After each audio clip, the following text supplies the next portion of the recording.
The New Age is a bit difficult to define because unlike most formal religions, it has no holy text, central organization, membership, formal clergy, geographic center, dogma, creed, etc.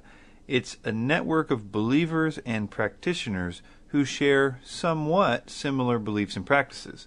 These beliefs can be added to whichever formal religion they follow, if any.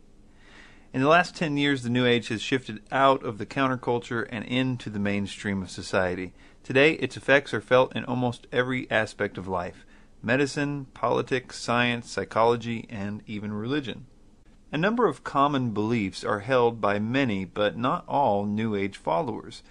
Individuals are encouraged to kind of shop for their beliefs and practices that they feel most comfortable with, kind of like a buffet line. Some of these common beliefs are things like personal transformation, the idea that mystical experience will lead to transformation. Methods to attaining that include things like hypnosis, meditation. Some believe that hallucinogenic drugs are useful to bring about and enhance this transformation. Believers hope to develop new potentials within themselves, the ability to heal oneself and others maybe, or psychic powers, new understandings of the workings of the universe, etc. Other common beliefs are divination and miscellaneous occult activity. Really anything occult. Astrology, tarot cards, runes, numerology, dream interpretation. I could go on and on and on. Channeling, which is allowing spirits to talk through you in order to get information. Channeling is actually really a foundational thing in the New Age, as we will see later. Pantheism. This is the idea that all that exists is God. And this leads really easily and naturally to the concept of the divinity or godhood of the individual or person, the idea that we are all gods. Reincarnation. This is the idea that after death we are reborn and live another life as a human, and the cycle repeats itself many times. Also, the human potential movement. It's the concept of cultivating extraordinary potential. Adherents believe that the net effect of individuals cultivating their potential will bring about positive social change at large. The idea of transcendental meditation, everybody getting together and thinking about a particular subject and it having some effect on society. UFOs. A huge percent of New Agers hold a completely unshakable belief in the reality of UFOs. Often that humanity was genetically engineered by UFOs, and that explains the origin of life. Again, all this is kind of like the buffet line of the New Age. Some New Agers believe only parts of this stuff. Some of them may not believe any of these things. But the New Age does have certain core beliefs. These would be beliefs that are really the glue that holds the otherwise chaotic differences of the buffet together. Also, many times people hold these beliefs that I'm about to name and don't even realize that they are core New Age beliefs. One of these core New Age beliefs is where the New Age gets its name from.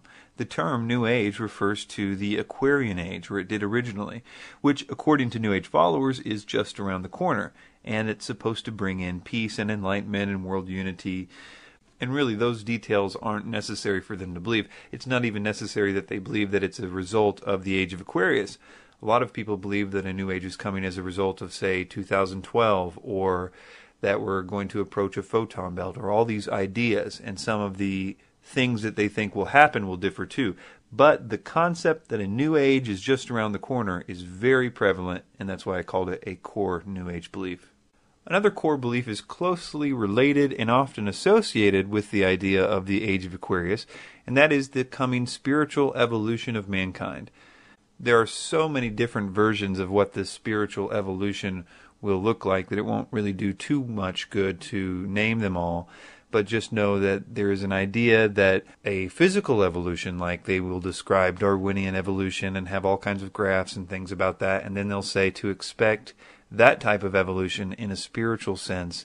And as I said, oftentimes this is associated with the coming Age of Aquarius, or however they believe that's supposed to happen.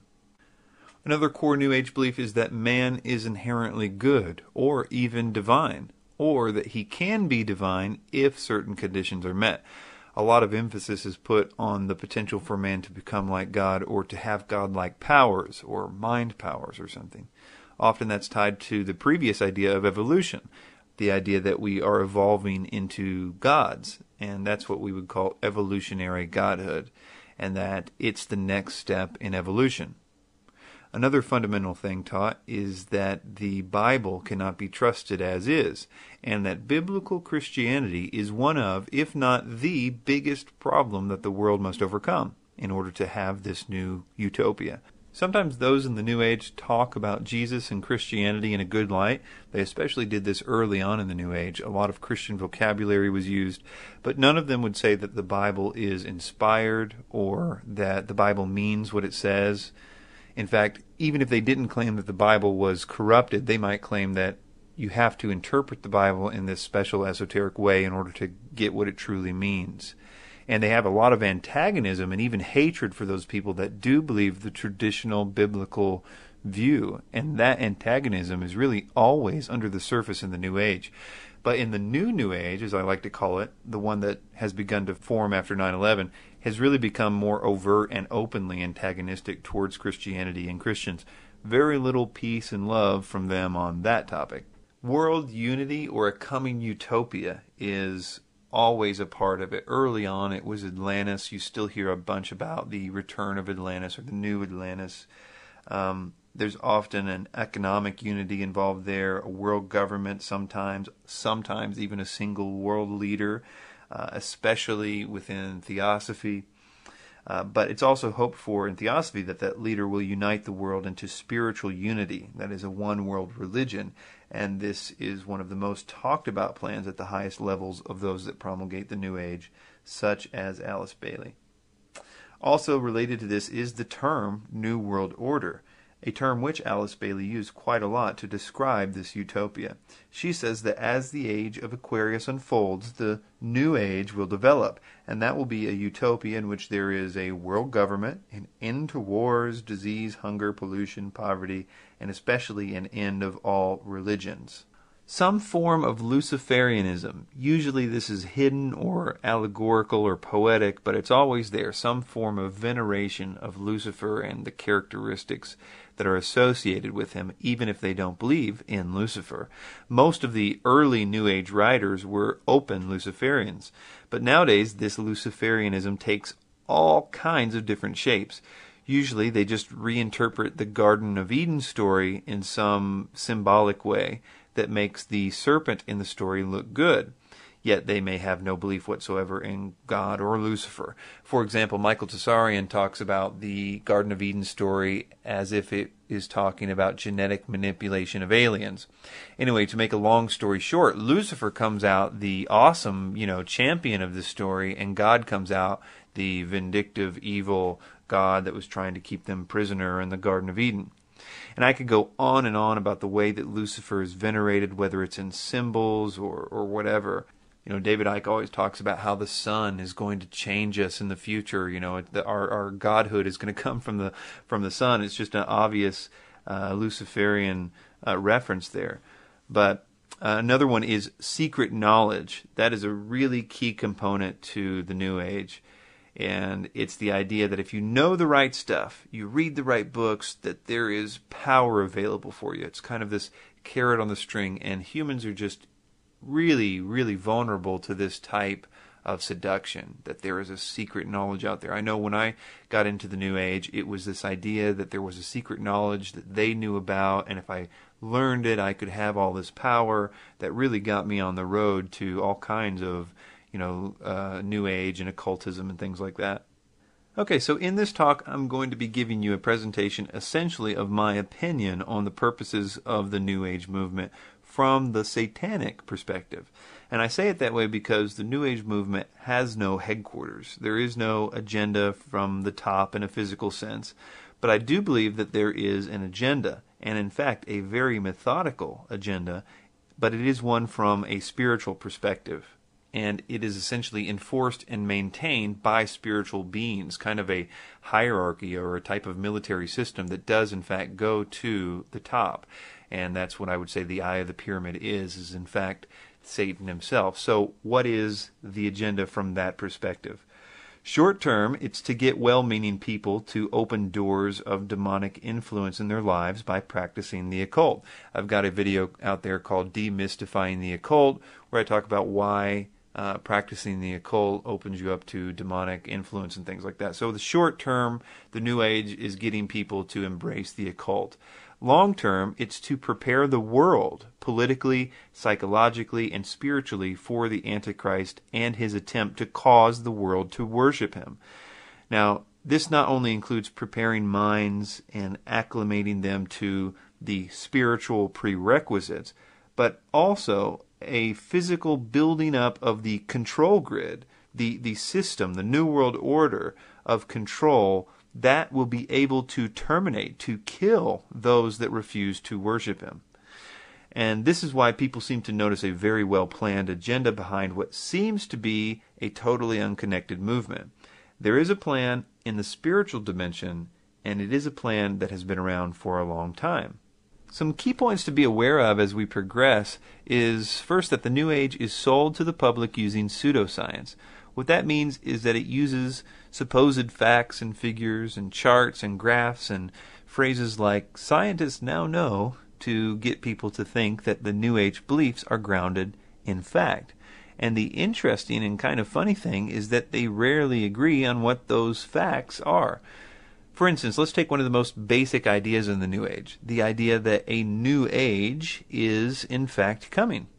That idea is taught to people using many types of methods, using sometimes mutually exclusive ideas. One might believe that the New Age is coming, for example, as a result of the galaxy's position in relation to the sun.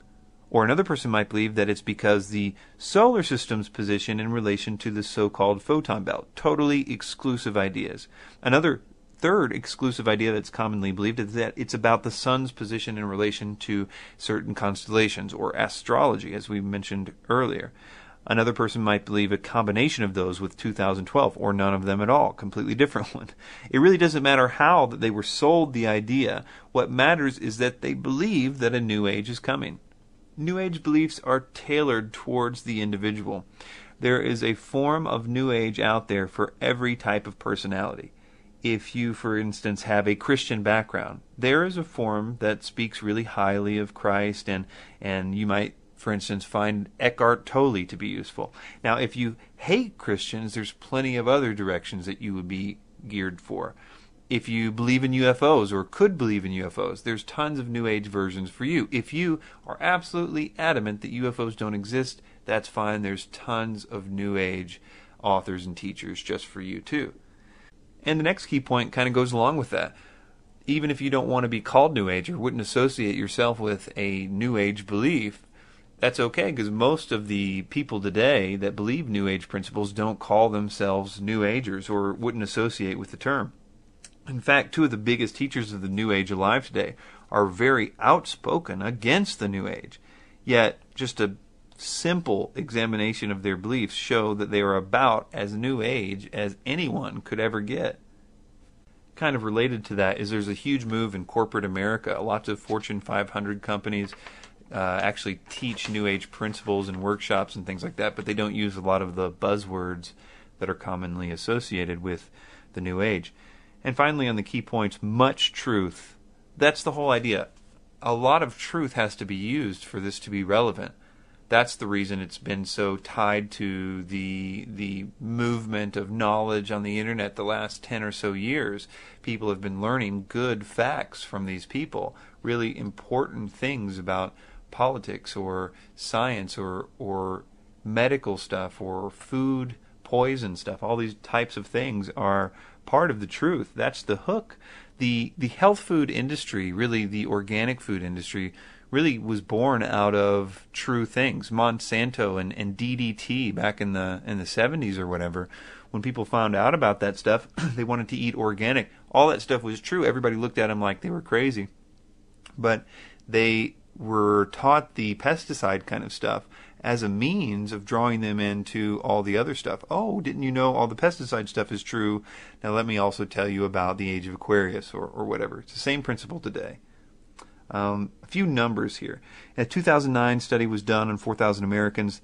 Basically, to go through this really quickly, 25% of them believed in reincarnation. Among Christians, the number drops only slightly to 22%. 65% of people in this study express belief in at least one of these New Age ideas, and 43% of young adults believed in some type of astrology. So let's look at the origins of the New Age movement. In one sense, this all began in the Garden of Eden. Genesis 3, verses 4 and 5 says, "And the serpent said unto the woman, Ye shall not surely die, for God doth know that in the day that ye eat thereof, then your eyes shall be opened, and ye shall be as gods, knowing good and evil."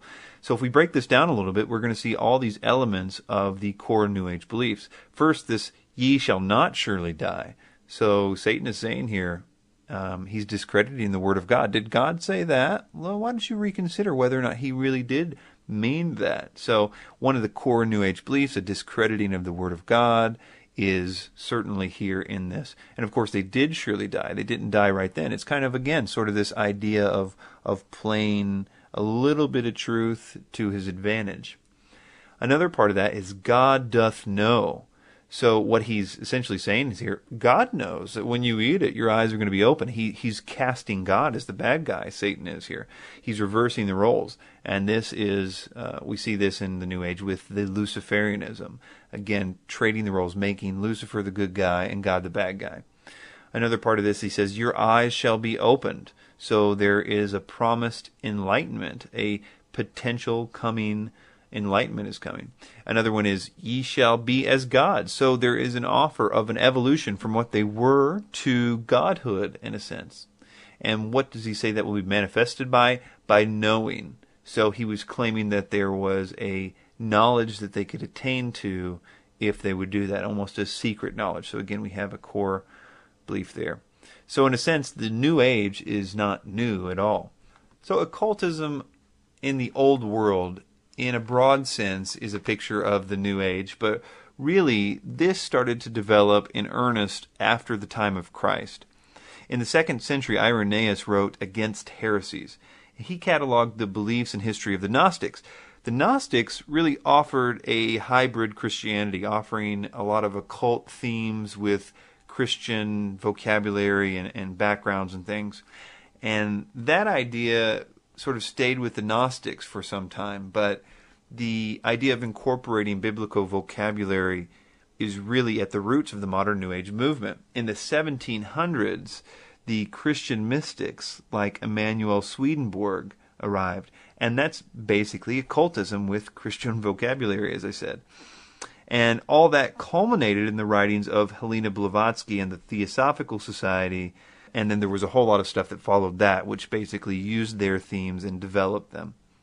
But where Satan's plan for the Antichrist starts to really become a bit more noticeable is with the writings of two main people, Helena Blavatsky and Alice Bailey. Let's talk briefly about Blavatsky first. She was born in 1848. In 1875, she formed the organization called the Theosophical Society. She founded the society with two men, Colonel Henry Steele Olcott and William Quan Judge. Blavatsky's influence came mostly from her writings. Her first book was entitled Isis Unveiled, published in 1877. She started a magazine called Lucifer Magazine.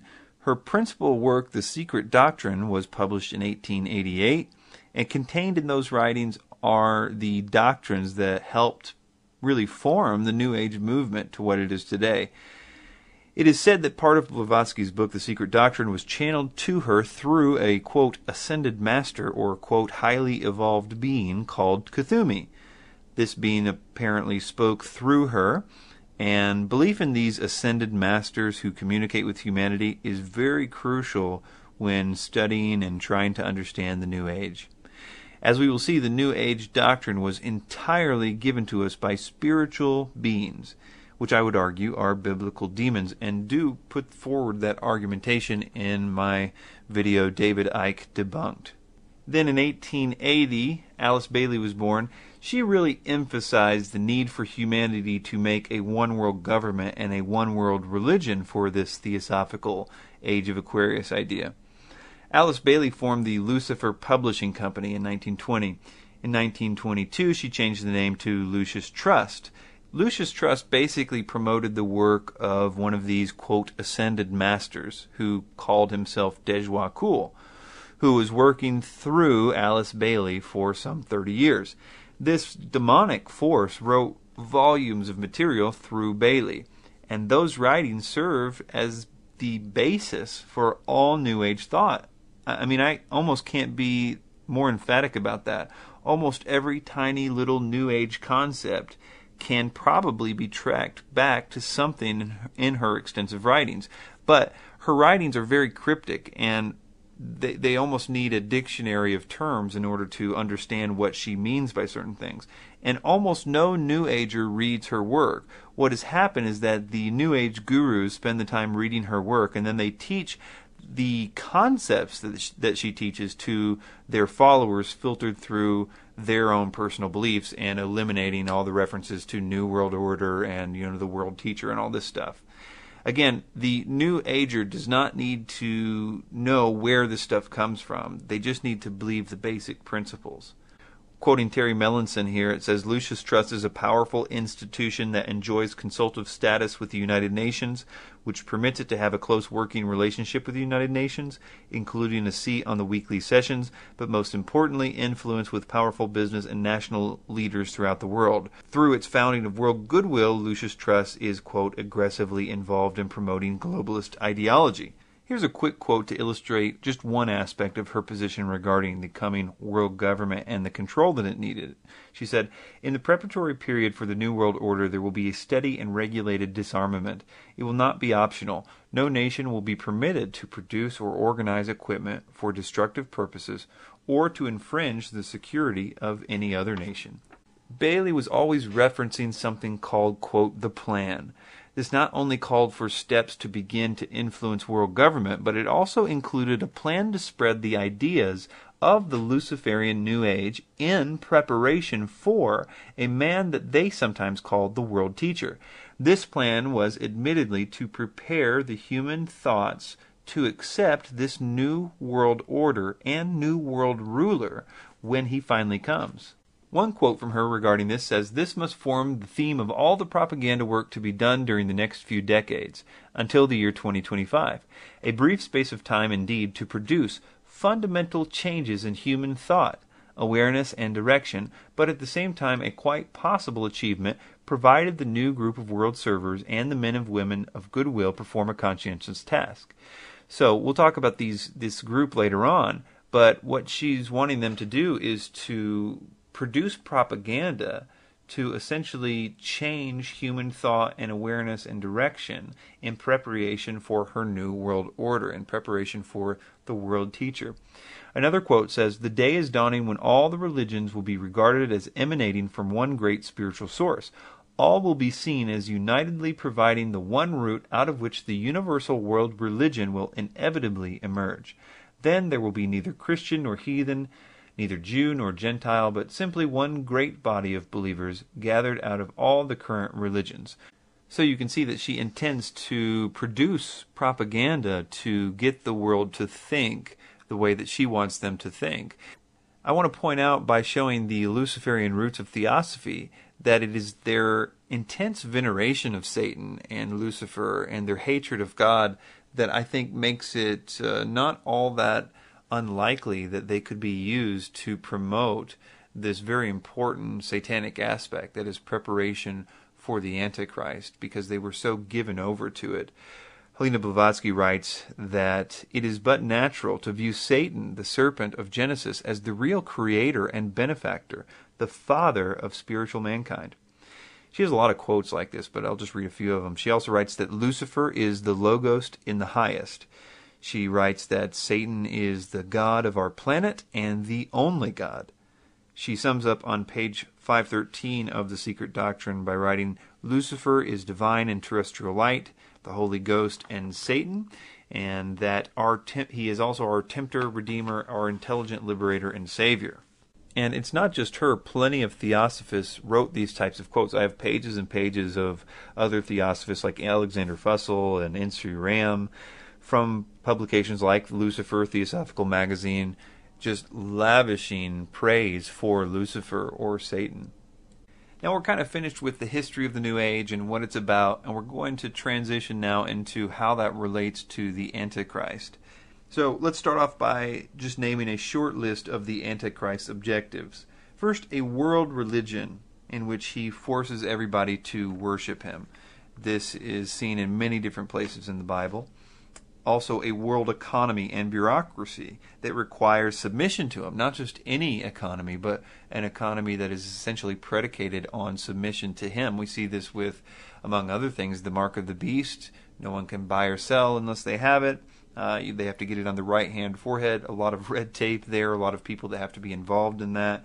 Not to mention you have to have control of the buying and selling in order to limit who gets to do it. Also, we see a total elimination of Christians. And we see this in a number of places. Revelation 12, Revelation 13. Now, if you look at this list, I hope that you're struck with the impossibility of this mission in the current world that we live in. And I know a lot of people are saying, no, wait, a world religion and a world economy, this is just right around the corner. All this stuff could happen any minute. And I want to take a look at that idea. We would say, okay, let's say, for instance, with the world religion, the ecumenical movement is the precursor for the Antichrist world system, or perhaps, Muslim extremism is the new coming world religion. And I agree that some of that has a part in this. We're still a million miles away from an ecumenical movement or anything like that that's going to cause everybody to worship a one-world dictator as if he is higher than God himself. No ecumenical movement of the Catholic Church or no Muslim extremism is going to cause people to freely and desire to give their worship to a single man. We are a million miles away from that happening. If Muslims come over here and try to kill us all with the sword and try to get us to convert at sword point, that doesn't explain so much of the Bible, which seems to suggest that much of the world is seduced and desires very much to be a part of this new system. Something significant is being told about in these passages, something different than what we're seeing. You might say also in the same idea that the world economy is right around the corner. All this stuff is going to, one world currency and all this stuff, and I would say, yeah, maybe that is. It could easily happen very, very soon, but not a world economy that requires you to pledge your allegiance to one man and to give one man your worship. That would be a hard sell to militant atheists or radical Muslims or Buddhists or Catholics or anyone these days. A one world economy, sure, but not a one world economy that is based on the worship of a man. Also, you might say that the killing of Christians could happen any day. After all, there's persecutions going on right now in other countries. You could say there's lots of anti-Christian attitudes that are getting awful, neo-atheism, radical Islam again. But no matter how bad that it gets, in this current paradigm that we live in, when we're all ostensibly trying to live green and be politically correct, something different must occur for the entire world to be okay with a total religious genocide. What I'm trying to get everybody to understand is that this system will require a catalyst, an event or set of circumstances that will change everything about how the world views religion and God. Now, you have to think big, because nothing less than a total world paradigm shift will get this politically correct world to willingly and knowingly agree to unite together in worship of a man and be agreeing to kill those who do not want to do that. Alice Bailey, or rather the demon speaking through her, recognized that the world teacher, or Maitreya, would need a monumental change in the paradigm of the world in order to accept him. Although she had a huge system called the Plan, which we'll talk about in detail later, to prepare the world for this world teacher, she also recognized that ultimately, in order to make it work, it had to come on the heels of some type of tremendous chaos. She said, quote, "Only universal disaster could have brought men to a state of mind wherein such propositions and solutions could be presented." She also said that they, speaking of these spiritual beings like the coming world teacher or the Maitreya, they come in times of crisis. They frequently create crises in order to bring an end to the old and the undesirable and make way for the new and more suitable forms for the evolving life of God immanent in nature.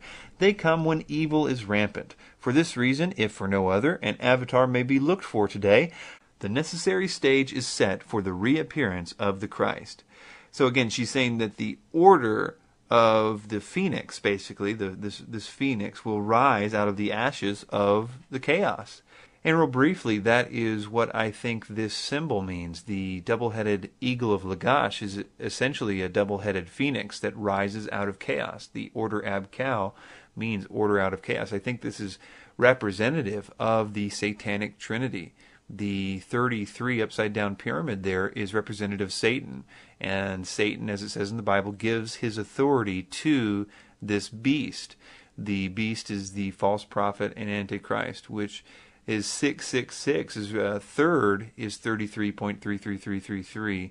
And I think that is what is represented by the number 33. But this is really a side issue. The main thing that I wanted to say here is that chaos is the thing that's going to bring this order of their phoenix. But the crucial thing to realize here is that she knew that the New World Religion, as she called it, would not be accomplished by the spreading of the ideals of the New Religion alone, which is the New Age belief.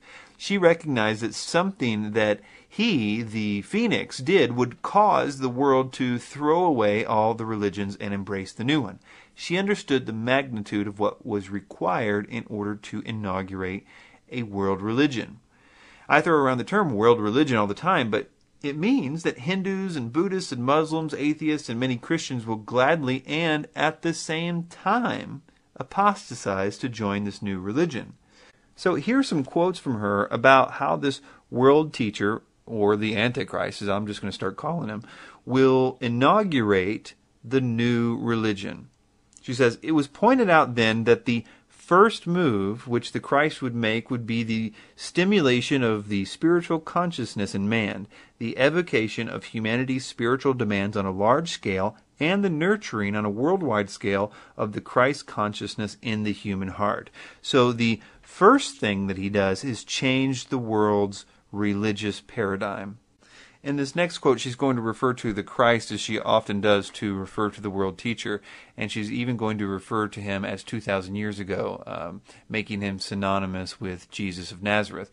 But she would be the first to tell you that she doesn't think that it's the same Jesus that the Christians believe. She's got a long story, so don't let it confuse you when she calls him the Christ, because she certainly doesn't, and Theosophy definitely doesn't think that he is the same Christ in the way that we think about him. She says, "The motivation for this reappearance is complete and settled. It is clearly perceived by the Christ. The work initiated by him 2,000 years ago must be completed.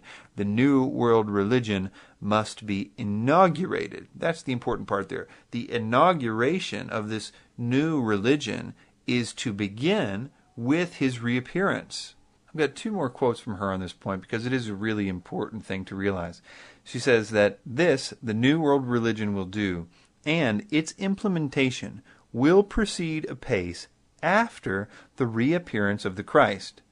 So again, the real work of changing the religions is going to happen after he shows up. So they can only do so much to spread the New Age ideas, because ultimately it's going to require his appearance to actually make it all happen and to make the entire world believe it. And finally on this point she says, "When the Christ appears, the non-essentials will surely disappear.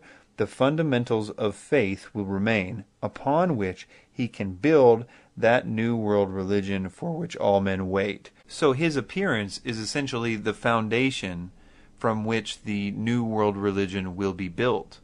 Now, although the world teacher was needed to actually empower this religious system, Bailey by no means planned to sit idly by and wait for it to happen. In the meantime, she saw it as crucial to infiltrate all areas of influence with the ideas that would be needed in order to accept the change when he did come. She says the present world order, which is today largely disorder, can be so modified and changed that a new world and a new race of men can gradually come into being. Renunciation and the use of the sacrificial will should be the keynote for the interim period after the war prior to the inauguration of the new age. So she's saying that the mindset must be modified and changed in order to achieve this new race of men, this new world. Another quote that we've already read, and I'll try not to do this again, but this one is really important for this idea that she is interested in the propaganda of changing people's minds about this. She says this must form the theme of all the propaganda work to be done during the next few decades until the year 2025, a brief space of time indeed to produce fundamental changes in human thought, awareness, and direction, but at the same time a quite possible achievement provided the new group of world servers and the men and women of goodwill perform a conscientious task.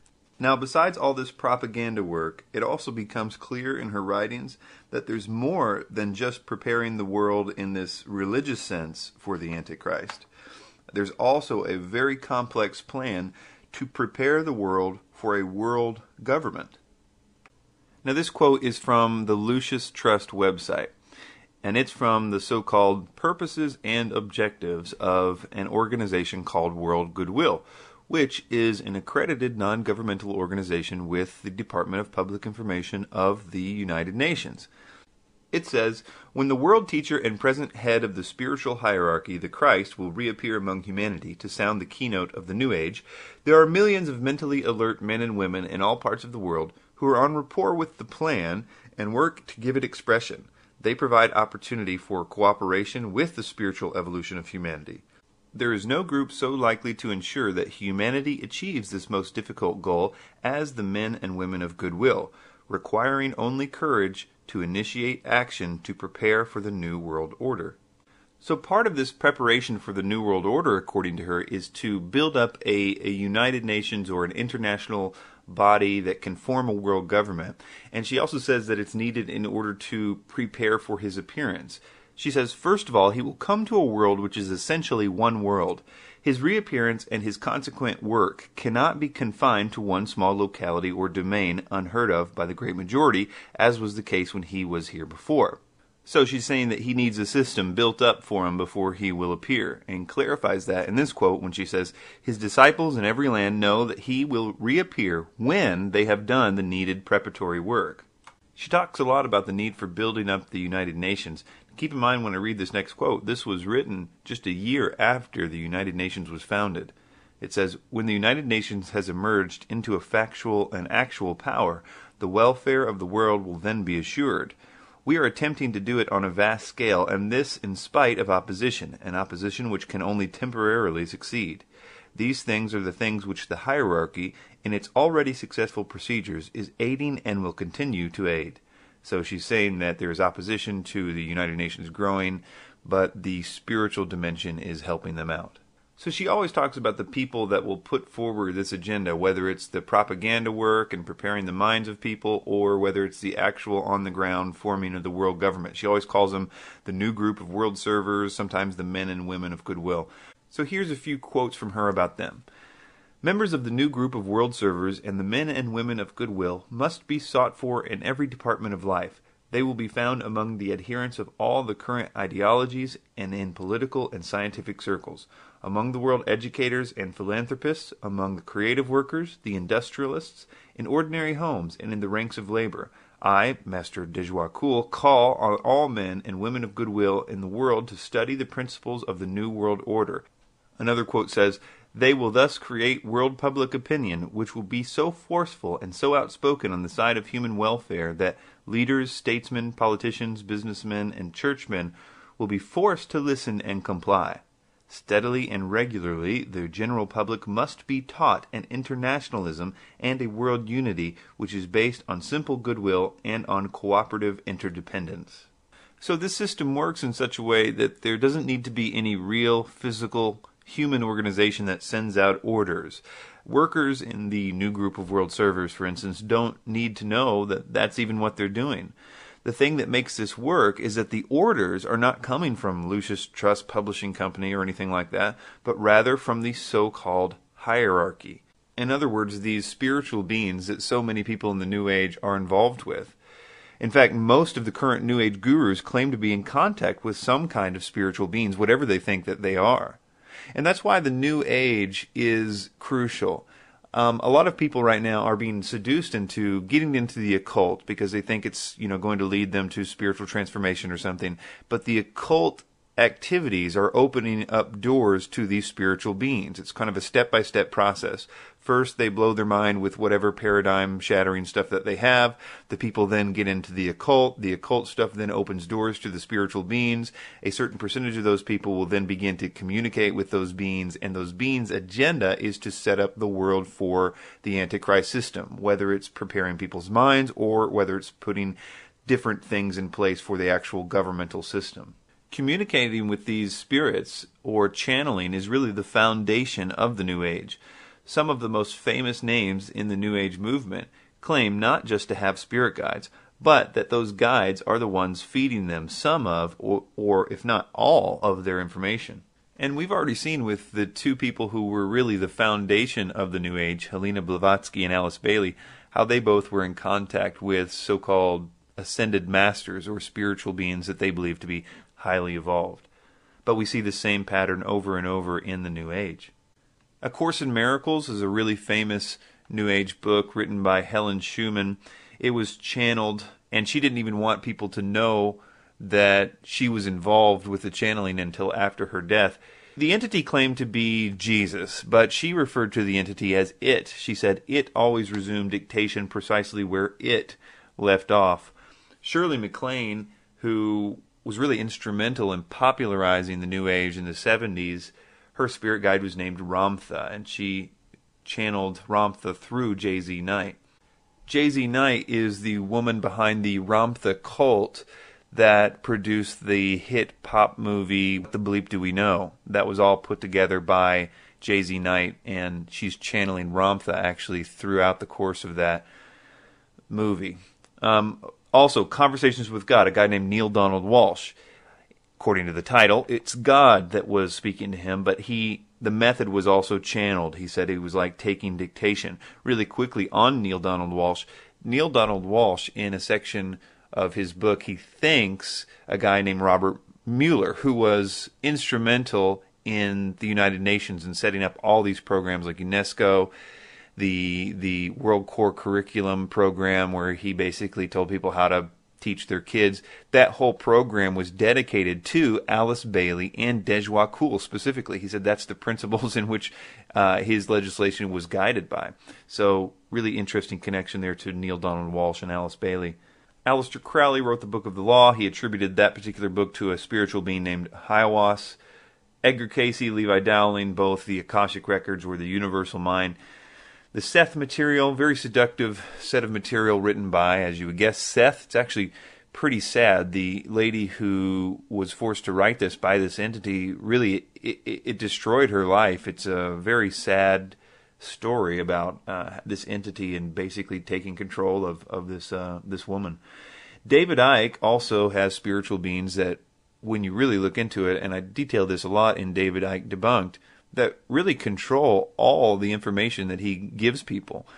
And the sad thing about it is he never questions who these entities are. He literally says he doesn't know and he doesn't care who they are. And we really could go on and on with this list, especially in regard to the modern New Age or truth movement. People like Jordan Maxwell and the Pleiadians that he believes he's been in contact with, or David Wilcock and the Egyptian god Ra. Or if we got started on 2012, I have a video out there called The Interesting Origin of the 2012 Theories, in which all that stuff came to us either from, supposedly Quetzalcoatl or some various names like Logos, or all these different spiritual entities essentially told the people originally to go start telling people about 2012. There's rarely anything in the modern New Age movement that we haven't been handed on a silver spoon from these spiritual entities. 1 Timothy 4 verse 1 says, "In the latter times some shall depart from the faith, giving heed to seducing spirits and doctrines of devils." So, what are these doctrines of devils, and what do they have to do with the latter times, as it says here in this verse? I've read a lot of channeled material, that is, material that the author claims they didn't write, but rather a spiritual entity wrote through them. And when you read that type of material, it has very common themes. First, it's very seductive, it's very intelligent, but the themes that are there are very consistent. And I'm just going to put this list here. This list should actually look somewhat familiar to us because it's very similar to the core New Age beliefs that we looked at earlier. So here's a list of the things that are very, very common in material that comes from channeled spiritual beings. They seem to be very focused on these 5 things. Number 1, the New Age will replace the old one. Number 2, the old age is tied to biblical Christianity, the coming evolution of humanity, that man is or can become like God, and finally a unification of the world systems. So I'm going to take a look at these one by one and show you why demons would be pushing these specific things and what purpose they might have in the Antichrist's kingdom. So first, on this point that the New Age will replace an old age. For that, let's take a quote from Helena Blavatsky, the founder of the Theosophical Society. She says, "Theosophists, at any rate some of them, know that it is no end of the world, but the consummation of the age, i.e. the close of a cycle which is now fast approaching. Again, the messianic cycle of the man connected with Pisces. It is a cycle historical and not very long, but very occult, lasting 2,155 years. When it enters in a few years, the sign of Aquarius, psychologists will have some extra work to do, and the psychic idiosyncrasies of humanity will enter on a great change." So the main thing that I want you to get out of this is that she's saying that this new age, the one called the Age of Aquarius, will replace the old age, which she is tying to, biblical Christianity. And she's saying in the new age, all kinds of stuff is going to change. Psychologists are going to need to do all this work. So this new age will replace the old one. That's the main thing that I want you to get out of that.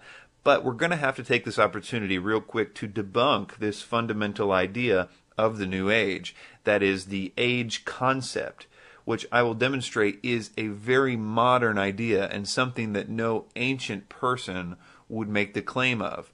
But we need to really understand what she's saying there because it's a fundamental principle of the New Age that is totally wrong. So you can look at that backdrop there on the screen. You've got Aries and Pisces and Aquarius. All these are constellations. Now, you can see there on the bottom the horizon. That's the Earth, what it looks like from the Earth's perspective. Now, over a 26,000 year period, because this is changing as a result of the precession of the equinoxes or the wobble of the Earth. So the Earth wobbles and completes a wobble every 26,000 years. And as a result, the stars that we see on the horizon shift. So the concept is that on the equinox, wherever the sun breaks free from the horizon, if you're watching the sunrise, wherever that is, whatever constellation is in back of that is whatever age that we're in. And there's a lot of debate among astrologers as to exactly when we will enter into the next age and all that. But first I wanted you to understand what they're claiming when they say we're in the age of Pisces right now and we're about to enter the age of Aquarius. That's essentially how that they are mapping that age shift. Now I'm going to read to you a refutation of a woman named Acharya S., who was behind a lot of the information in the Zeitgeist films, very popular on the internet. And he is a professor at the University of Chicago of astronomy and astrophysics. He's writing a book on Renaissance astronomy. I could read a lot of his credentials, but to make a long story short, he's very qualified to answer Acharya S.'s and basically Helena Blavatsky's claim that the Bible was written to describe the age shift because it's a physical impossibility for a number of reasons. So I'm going to really quickly read this rebuttal from Dr. Noel Swerdlow, and then I'm going to discuss Acharya S.'s response to it because I think you'll find that interesting as well. He says, "In antiquity, constellations were just groups of stars, and there were no borders separating the regions of one from the regions of another. Within which group of stars the vernal equinox was located was of no astrological significance at all. The modern ideas about the age of Pisces or the age of Aquarius are based upon the location of the vernal equinox in the regions of the stars of those constellations. But the regions, the borders between those constellations, are a completely modern convention of the International Astronomical Union for the purpose of mapping, and never had any astrological significance. I hope this is helpful, although in truth what this woman is claiming is so wacky that it is hardly worth answering. So when this woman says that the Christian fish was a symbol of the coming age of Pisces, she is saying something that no one would have thought of in antiquity, because in which constellation of the fixed stars the vernal equinox was located was of no significance and is entirely an idea of modern, I believe, 20th century astrology. In Acharya's response to this, she essentially just talks about how the ancient peoples knew about the zodiac in some form or another for a long time. But that's not at all what is of concern here. What's of concern is, did the ancient people think that the location of the equinox among one of the other zodiacal constellations, or the age concept, as we see in modern astrology, exist? So she never addresses this real fundamental point. Did the ancient peoples even believe in an age concept? Not only is that important for her astrotheology, but for the New Age in general, the whole concept. Did they in fact believe in an age concept in order to create the Bible to make it be talking about a coming age? So everything is resting on this point. She never addresses it. In fact, she does quote a guy named Dr. Edwin Krupp to address her straw man argument that they did believe in constellations, which is obviously everybody would agree on that point. So what Lacona does is he emails her source that she's using to prove her points and asks him about the actual problem of Dr. Noel Swerdlow's point about the age concept. And her source, Dr. Edwin Krupp, says this: Professor Swerdlow is well informed on the ancient history of astronomy and astrology, and his report to you reflects current scholarly opinion formulated by textual evidence.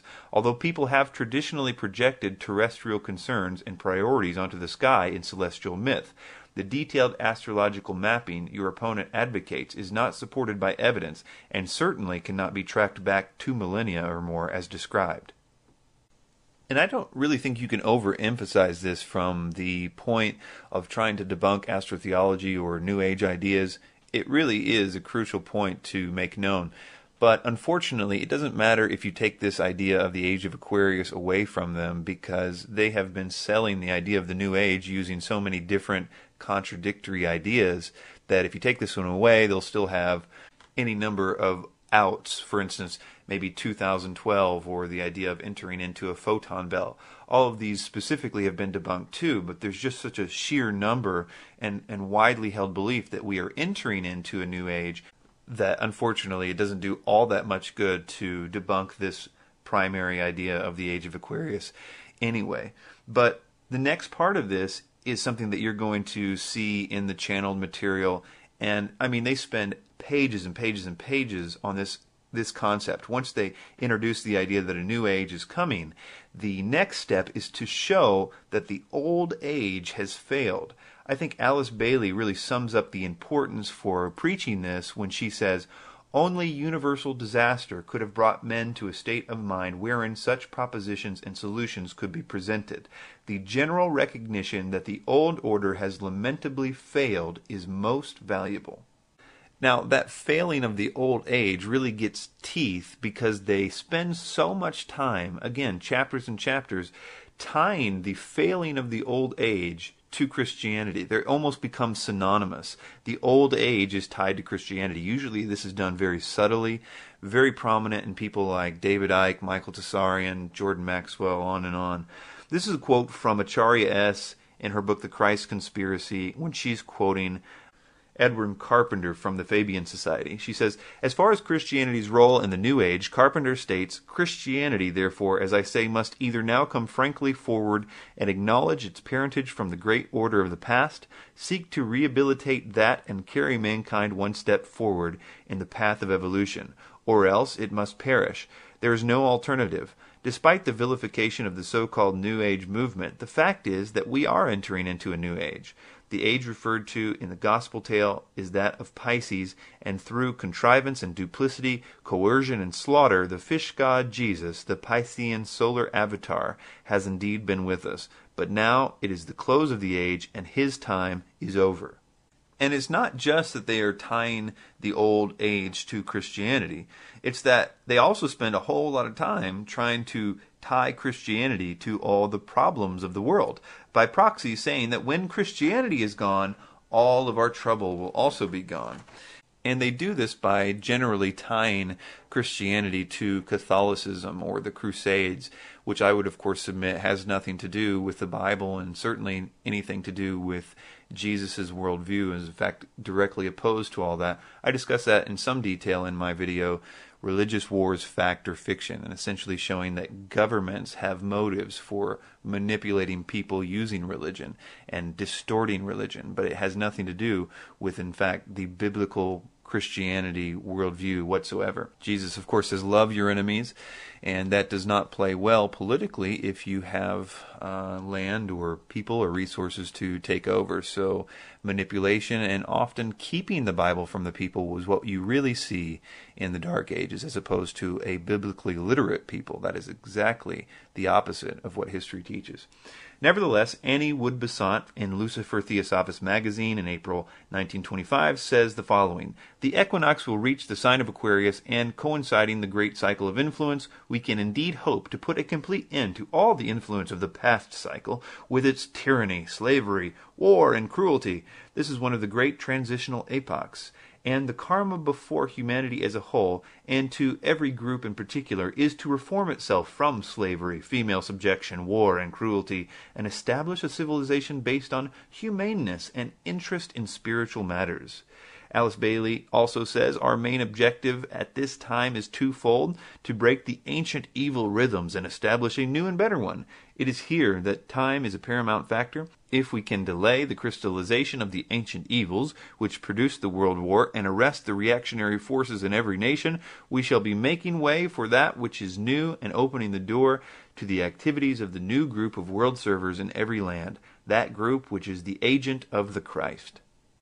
And because of this, there is a subtle anticipation of a coming genocide of Christians. Now, a lot of them don't come right out and say it. Alice Bailey is a little more coy about it. David Icke is a little coy. Michael Tessarian is a little coy. But it's all there. They very subtly imply that it is necessary in this new change in order to deal with the people who don't want to go into the change. They're going to be holding the rest of the people back from their superpowers and the ability to have their promised utopia. And so there is subtle and not so subtle references to this in the New Age literature. Alice Bailey, in The Externalization of the Hierarchy, says, in a similar period of extreme carnage and blood, it will be fought largely, but read not exclusively, with mental weapons and in the world of thought. It will involve also the emotional realm, from the standpoint of idealistic fanaticism. This inherent fanaticism will fight against the reappearance of the coming world religion and the spread of esotericism. So she's saying that to expect this resistance from Christians of this new world religion and this new esotericism that's coming. And this is very, very prominent in New Age literature. Here are some not so subtle references to this from Barbara Marx Hubbard, who was channeling an entity in the Book of Co-Creation in the 1980 edition. And she says this: out of the full spectrum of human personality, 1/4 is electing to transcend. So 1/4 wants to join this new world religion, this new system. But 1/4 is resistant to election. So you can basically read Christians here with this 1/4 that's resistant to election, because she certainly makes that very clear in other places. She says they are unattracted by life ever evolving. Now, as we approach the quantum shift from creature human to co-creative human, so she's saying we're going to turn into godlike beings, the destructive 1/4 must be eliminated from the social body. Fortunately, you, dearly beloveds, again, this is a channeled spiritual being talking through her. She says, fortunately, you, dearly beloveds, are not responsible for this act. We are. We are in charge of God's selection process for planet Earth. He selects, we destroy. We are the riders of the pale horse death. We're going to hear more from Barbara Marx Hubbard here in a minute, but first here is a quote from David Icke from his book, And the Truth Will Set You Free. He is talking about Christians here when he says those who follow the propaganda of the global elite and the prison warder consciousness. He's very subtle about that. You couldn't really pin him down on it, but there are many different ways you can see that he's specifically talking about those who believe in Christianity, among others, but that is certainly his primary focus. He says, others who follow the propaganda of the global elite and the prison warder consciousness will cling to the old vibration in their desperation to find security. They will become ever more vehement in their religious, political, and economic dogma. They will resist the rising vibrations if they choose that path. And this will have mental, emotional, and physical effects. These two states of being, the programmed mind and the open mind, will be more obvious with every month to those who know what is happening. So you might be getting an idea of how this could play into the false piece of the Antichrist system, but don't worry, I'm going to explain more about that in just a second. But another consistent doctrine of demons is the idea that humanity should expect an evolution very soon. Often this idea is preceded by a long explanation of regular, Darwinian type evolution, like in the case of Barbara Marx Hubbard, who we just read. That's a big part of her presentations, is explaining regular evolution and then saying that, since species evolve, we are also about to evolve into something new. But that's not always how it's done. Sometimes they say that we're not actually going to look different, but only our spirits will evolve. Others say that we will actually be changed into light beings and no longer exist on the physical plane. All kinds of variations about that. So I mention all that just to show you that it doesn't matter how you come to believe that a spiritual evolution is coming. What is important is that you believe it. And another aspect of that is that this spiritual evolution is supposed to be based on your religious preferences according to them. We just read all those quotes where it was saying that, these certain people, they will choose not to evolve. And the reason is because they were stuck in the old system. They were too brainwashed by the old system. So that's code for these Christians wouldn't give up their Christianity and wouldn't join the utopia and therefore become the world's greatest enemy. I want to quickly point out why the Christians won't join this new utopia, even if it looks really, really good and really solid. The reason why it's specifically Christians is because it was specifically Christians that were warned about this false utopia that will pretend to be good and look good and everything about it will seem good, but they have been warned that it isn't good. And that's a criticism that people often say about Christians in the Bible. They will say, well, the Illuminati wrote the Bible because they want to get everybody to believe that it's the return of Christ. And so they'll essentially, think that the New World Order is good. But that explanation makes no sense if you've actually read the Bible and understand prophecy. What it's saying is, yes, Jesus is going to return, and before that, Armageddon and everything happens. But before that, there is going to be a false utopia, a false peace, a false world government, a false world religion forced on everybody, and to resist it at all costs because it isn't what it seems. That's the element that people seem to forget when they're putting that charge on the Bible and saying, well, the Bible was written by the Illuminati. If it was, then it's the most ridiculous thing for them ever to do because it is essentially the most anti-New World Order document on the face of the planet. So getting back to this idea of the spiritual evolution of humanity and this new system, the idea is that every good thing is going to be possible in this new Atlantean system. All wars are going to be over, all the people are going to live in peace, and as a bonus, everyone's going to have superpowers as well. David Icke literally quotes a demon at the end of every one of his lectures. This quote is pretty much indicative of a lot of the channeled information, but I just wanted to read it to again solidify the mindset that's being taught here. He says, in 1990 I experienced this, and it stood the test of time in my experience. It says, my own allegiance to your planet goes back to the Atlantean period. As the energies around your planet quicken, so these latent energies. These energies that were withdrawn were now being phased back in. They will gradually be awakened as the consciousness level of your planet raises itself.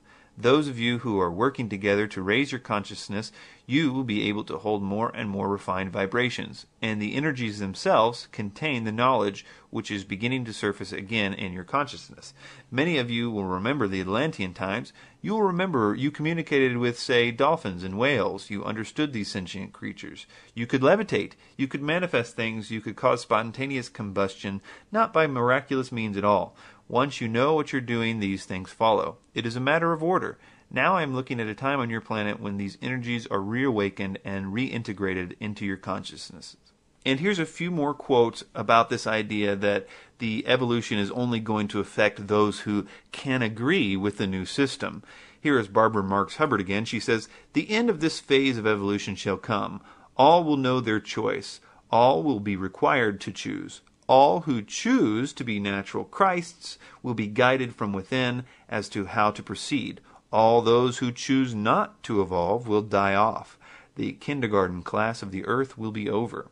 So again, the idea is that this spiritual evolution is one that people are either going to choose to embrace the new system, the new utopia, the new world religion, or they will choose not to. So the evolution in the future, according to all the channeled information, is all about essentially your religious preference.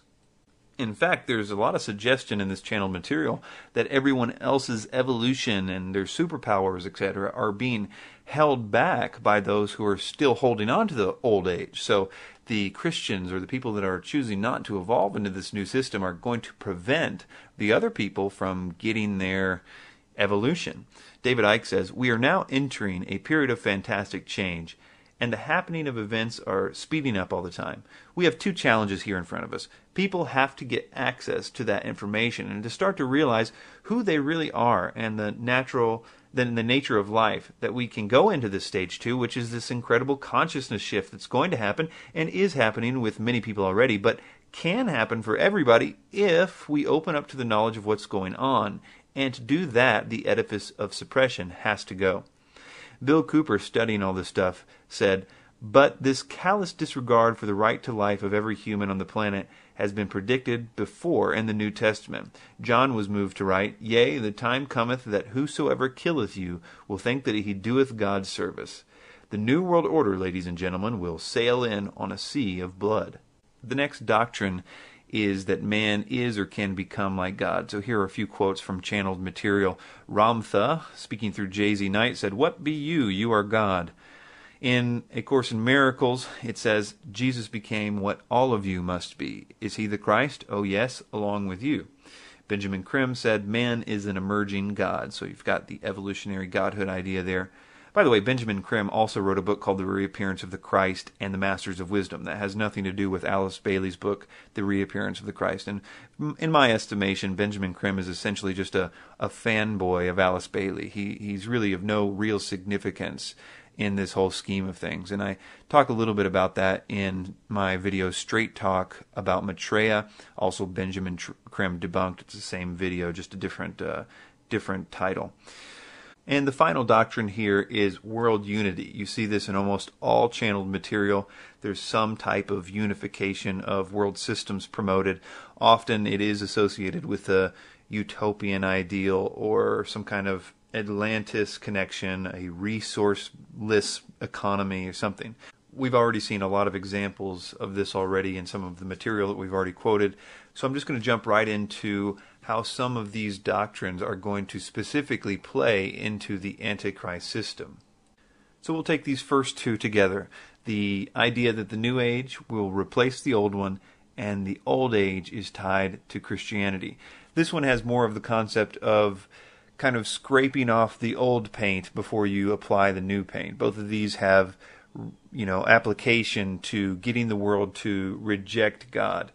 The Antichrist will be instituting a new religion, one that mocks the idea of the God of the Bible. Eventually, he will declare himself to be higher than God, higher than anything called God. Daniel 7, Daniel 11, 2 Thessalonians, Revelation 13. So he will need to thoroughly convince the world that the God of the Bible has been completely discredited. And the second part of that the old age is tied to Christianity. We talked about how that they made such a big deal about how all the wars of the past were because of Christians and everything. So part of the strength of his kingdom will be the apparent new victory of their separating themselves from that old system, that age of Christianity. So it will, in a sense, be defined by its rebellion against the Bible. That matches up actually pretty nicely with the Bible's description of the Antichrist, in the sense that he is described as a proud blasphemer, a boaster against the God of the Bible. And I think that makes sense if his kingdom is essentially defined by its separateness from the Bible. We'll take these next two together as well. First, the coming evolution of humanity, and that man is or can become like God. So how do these relate to the coming Antichrist system? They're what I call the carrot on the string, in a sense. This idea that they can attain godhood if certain conditions are met. This is, I think, going to be part of the motivation for humanity to do what Satan wants them to do, which is to eliminate Christians. We see that in Revelation 12:17 and other places. He needs a politically correct modern people to do this for him, to carry out this genocide.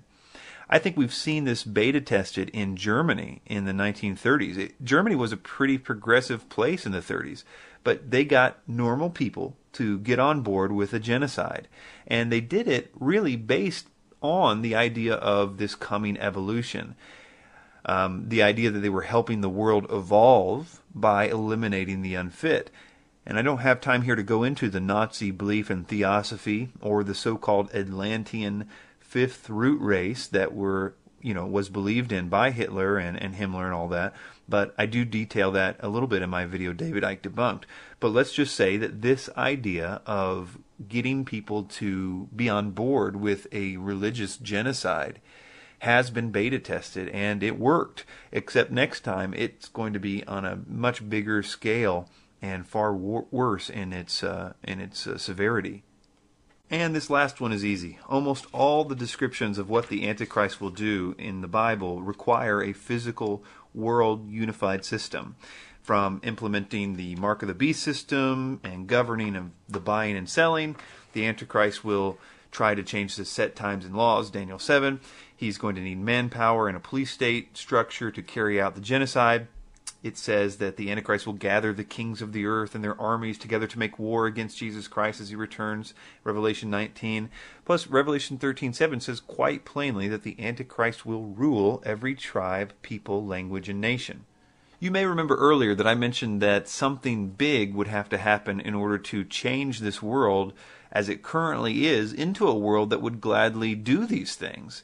I mean, a world economy, sure, might be right around the corner, but not a world economy which forces everybody to pledge their allegiance to a particular man, or, there is anti-Christian sentiment out there, but not anti-Christian sentiment that will lead to all the world deciding to kill all Christians. So something big is needed to happen. And I'm going to propose how this could be done. There are surely numerous ways that could happen, but I want to share with you a way that I am personally convinced that it will happen. Although, listen, I want to stress this. I am not dogmatic about it. I wouldn't be surprised if this all came together in a completely different way, but I do feel that I should share how I think this paradigm shift could happen. I think it could be done with an alien or UFO deception. Again, deception is the key word there. I'm not proposing to know what form this deception will take. It could be a number of options, like aliens, supposedly showing up, stepping out of craft, landing on the White House lawn kind of thing. Or it could be some sighting of craft, perhaps hovering over different cities like we've seen in different movies. It could be some discovery on Mars or another planet, or some other quote-unquote proof of life on other planets. It could be some archaeological discovery, perhaps in or around the pyramids or something similar to that. It could be a holographic event, which, of course, the technology of which is apparently available anyway. It really doesn't matter. The effect of any one of those things would be the same. And it's the effects of this proposed event that I want to talk about. It should be noted, as I've explained many times, that I do not believe that what people experience as alien abductions are actual aliens from other planets. Here's some quotes from some interesting people. Interesting because they are, members of the military or really heavily involved in the study of UFOs, but they're not necessarily Christians. Some of them obviously not Christians, but they have studied the UFO phenomenon in depth. The first one is from Arthur C. Clarke. He says, one theory which can no longer be taken very seriously is that UFOs are interstellar spaceships. George Crichton, in a 1992 Flying Saucer Review policy statement, says, there seems to be no evidence yet that any of these craft or beings originate from outer space. Lynn Cato, in an Air Force document, says, a large part of the available UFO literature is closely linked with mysticism and the metaphysical. It deals with subjects like mental telepathy, automatic writing, invisible entities, as well as phenomena like poltergeist and ghost manifestation and possession. Many of the UFO reports now being published in the popular press recount alleged incidences that are strikingly similar to demonic possession and psychic phenomenon. Dr. Pierre Gurin says UFO behavior is more akin to magic than to physics as we know it. The modern UFO-nauts and the demons of the past are probably identical. John Keel says the UFO manifestations seem to be, by and large, merely minor variations of the age-old demonological phenomenon. Trevor James in Flying Saucer Review says a working knowledge of occult science is indispensable to UFO investigation. Whitley Strieber, who is probably one of the most famous UFO abductees, in his writings describes the evilness of these entities and that they had to be demons. There's so many quotes from him on this. Of course, nowadays he's very, very new age in his belief, and he sort of backtracks from a lot of the things that he said originally about that. But I think that the best evidence of all is the fact that certain people that have experienced a so-called alien abduction have reported that when they called out to Jesus, the attacks totally stopped. And it didn't matter if they thought they were on some spaceship being tortured or whatever, they were immediately back in their bed. Oftentimes, the people experiencing this are people that have been heavily involved in the occult or magic. In fact, Whitley Strieber in his early books were all about that theme, the occult ideas and magic and things like that. There are a few other reasons why people begin to get this, but the large majority of them have opened up doors in their life by practicing magic in some way. I personally know the people involved with a ministry to help people who experience these attacks, and they now have hundreds and hundreds of testimonies of people on their CE4 research group website. These are people that have ended their encounters with these demonic beings by calling out to Jesus for help, and that have completely terminated them for good by giving their lives to Him. Their mission statement on their website says that the mission of CE4 Research Group is to share with the world the most powerful evidence known that exposes the alien entities for who they really are. That evidence is in the testimonies of those who have overcome the experience, the oppression, the bondage, the harassment, the control, the lies, the deception that these entities perpetrate by calling out in the name and authority of Jesus Christ. Through this evidence of these testimonies, we will be able to help others. The world asks for this evidence, and we will give it to them. We share this evidence through any means of communication available. So let's look at why I think that the alien deception idea would essentially do this impossible task. That is, make the world believe all the things on this list.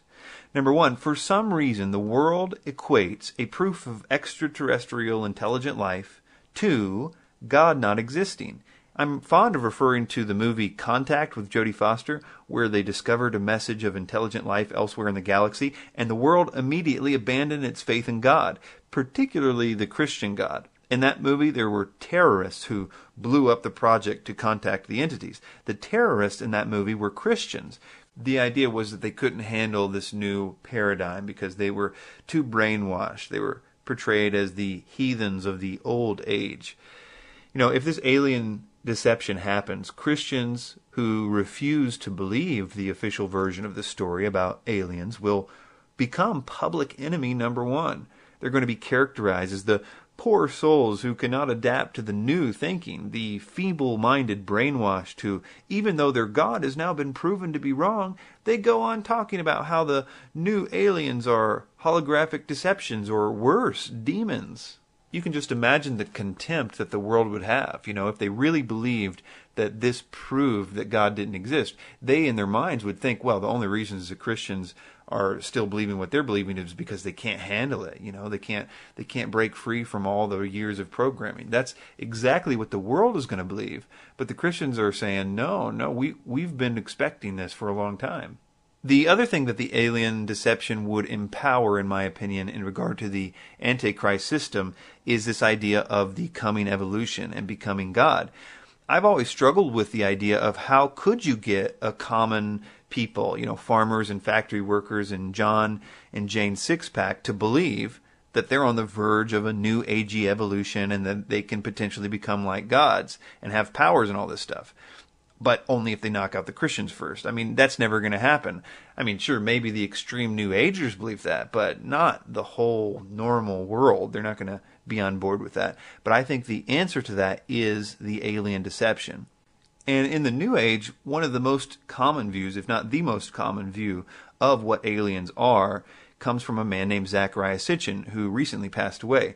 He claimed to be able to read Sumerian cuneiform and discovered that alien beings genetically modified prehistoric man's DNA and thus created mankind as they are known today. This theory is all over pop culture. The idea of aliens showing up in ancient times, building the pyramids, creating mankind using genetic technology. You've got elements of this in recent blockbusters like Indiana Jones and the Crystal Skulls thing, the Transformers movie, The Fourth Kind, all kinds of stuff. We could go back and show this in many different TV shows and movies and things. But this view of aliens genetically modifying humankind, the whole Zecharia Sitchin thing has been debunked by a man named Dr. Michael Heiser on his website, sitchiniswrong.com. And if you know anybody that believes Zecharia Sitchin, please direct them to sitchiniswrong.com. It's a very helpful resource for that and shows that Zecharia Sitchin either didn't know very basic elements of what he claimed to know, or he was intentionally deceiving people. That's my estimation of it anyway. It really doesn't matter if the theory that aliens were super technologically advanced and messed with prehistoric apes' DNA to create man is used or not. If they can be shown to exist at all, they will be perceived in a sense as gods. They will be, so much further advanced than us, not just in terms of their technology, but what if the idea is floated that they can communicate telepathically or something? Then the idea is also planted that they are superior in some physical way too. And that's just a hair's breadth away from claiming that we could expect to be able to become like them. I mean, if it's just a matter of evolution from us on Earth, eventually give us enough time, and it's a matter of evolution. We can evolve these psychic powers like then. We can evolve the knowledge of space travel. If the world believed aliens existed, they would also, once they thought about it for a while, also believe that they could be evolved into godlike beings. And the problem of getting the farmers and the factory workers, not just New Agers, to believe this potential evolution idea is totally solved. And finally, how would aliens solve the problem of world unification? I believe that aliens, the idea of them anyway, would make us willingly give up our sovereignty, our flags, our constitutions. We would believe ourselves to be part of a new galactic family. We're Earthlings, not Americans and Egyptians or whatever. It would make national sovereignty totally obsolete. There's this famous quote from Henry Kissinger in 1991 that says, "Today America would be outraged if UN troops entered Los Angeles to restore order. Tomorrow they will be grateful." This is especially true if they were told that there were an outside threat from beyond, whether real or promulgated, that threatened our very existence. It is then that all peoples of the world would plead to deliver them from this evil. The one thing that man fears is the unknown. When presented with this scenario, individual rights will be willingly relinquished for the guarantee of their well-being, guaranteed to them by the world government. And President Ronald Reagan had stated that if we were attacked by a power from outer space, then the world would unite into one. 1985, he told Mikhail Gorbachev at the Geneva summit meeting that I couldn't help but say to him just how easy his task and mine might be in these meetings that we held if suddenly there was a threat to this world from another species, from another planet outside the universe. We'd forget all the little local differences that we have between our countries, and we would find out once and for all that we are really all human beings here on the earth together. And then I have other quotes here from the New York Times about essentially the same thing. So you have this outline that is, number one, part of a core New Age belief system. Number two is part of everything that has ever been channeled, part of these doctrine of demons coming from the spiritual source, telling people to teach others these same things. And those same things just happen to be the exact same things needed by the Antichrist to implement his system, which I postulate also could be empowered or put together by an alien deception. In conclusion, the New Age is just a blueprint. It's a blueprint that has an encoded agenda. I think that New Age, as we know it today, is growing, and it goes by many other names other than New Age. It's just a series of core ideas spread in various ways. The New Age ideas, without exception, come from channeled material, and that is from demonic spirits. And those spirits are under orders, kind of like a military system, to set up the kingdom from which Satan will force the world to worship him. The good news is that this has all been foretold, and we know who wins. Christ is absolutely victorious in this battle of good and evil. And in light of this immensely important time and the great battle that lies ahead, I implore you to be reconciled to God through Jesus Christ. 2 Corinthians 5:21 says, He made him who knew no sin to be sin for us, that we might become the righteousness of God in him. So he made him who knew no sin. That is, Christ lived a perfect life for 30 plus years with a perfect record. He made him to be sin. That is, that God put on him your sin. If you repent, change your mind, be willing to turn from your sin. You might not have the power to do it. You might not be able to do it very well, but you must be willing to do it. And that same willingness, that same turning is also turning towards the Lord and being willing to make him the Lord of your life. So if you repent and believe this gospel, then when he looks at that cross 2,000 years ago, he sees your sins. And when he looks at you, he sees the perfect life that Christ lived.